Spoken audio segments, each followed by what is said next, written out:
뉴스바우 등호 현주기자, 세상소리 뉴스 등호 보이스 오브 월드, 24일은 한동훈 법무부 장관 취임 100일이다. 법무부 청사의 축하 화환 200개 배달이란 채널A 뉴스로 그 가치를 새겨본다.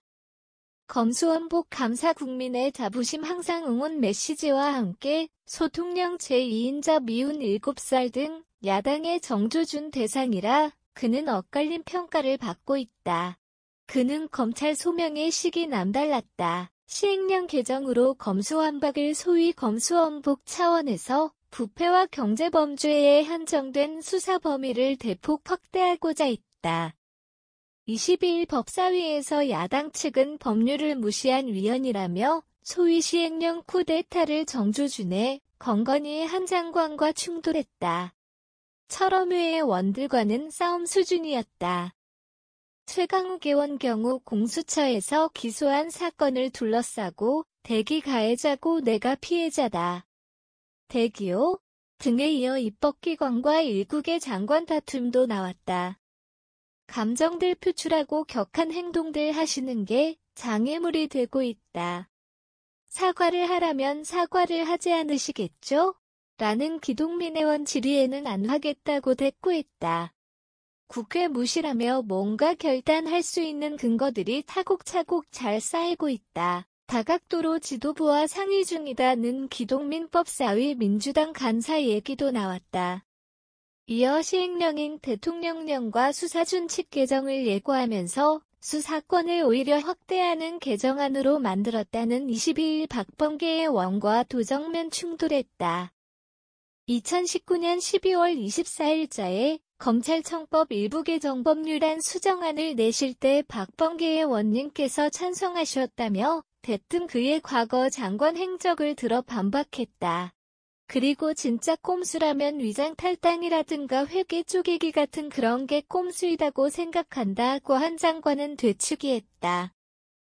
장관님이 대통령의 권한을 넘어설 수 있는가요?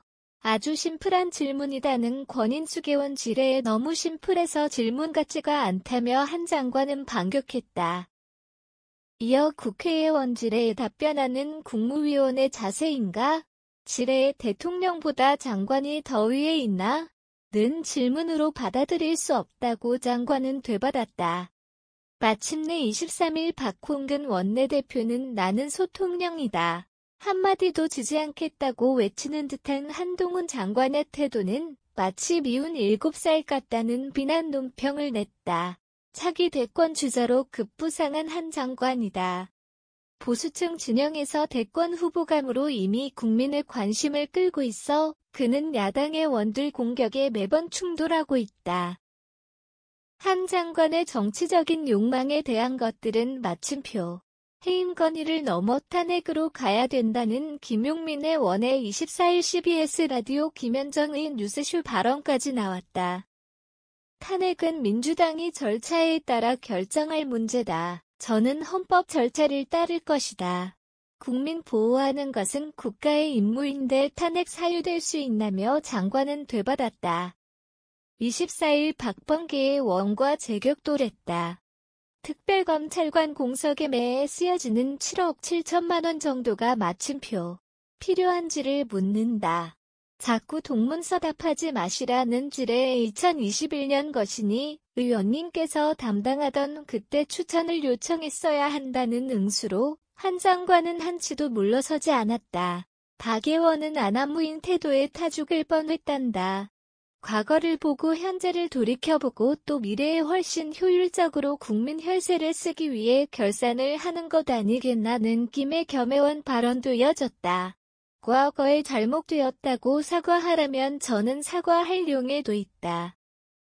지금도 그렇게 할 수밖에 없다면 계속 잘못된 관행들이 반복되지 않겠나는 기동민 의원 발언에 옛날이 없이 어떻게 미래가 있겠나. 전례를 보는 것이라는 한 장관은 충돌할 수밖에 없는 여소야대에 특히 잔뜩 벼르는 철험회의 원들과 다툴 수밖에 없다. 한 장관이 똑똑하고 일 잘한다는 평가가 있다. 야당의 원들도 인정하는 분위기다. 그 가치는 취임 100일의 화환 200개 배달에 관한 그의 웃음이었다. 이제 한 장관이 다툼 강약을 조정하고 싸움에서 이기는 게 늘 이기는 것이 아니라는 점을 새기며 비난도 듣는 여유의 큰 행보를 기대해 본다. 현주 기자 사코파워 @아웃룩, 캄루즈바우.com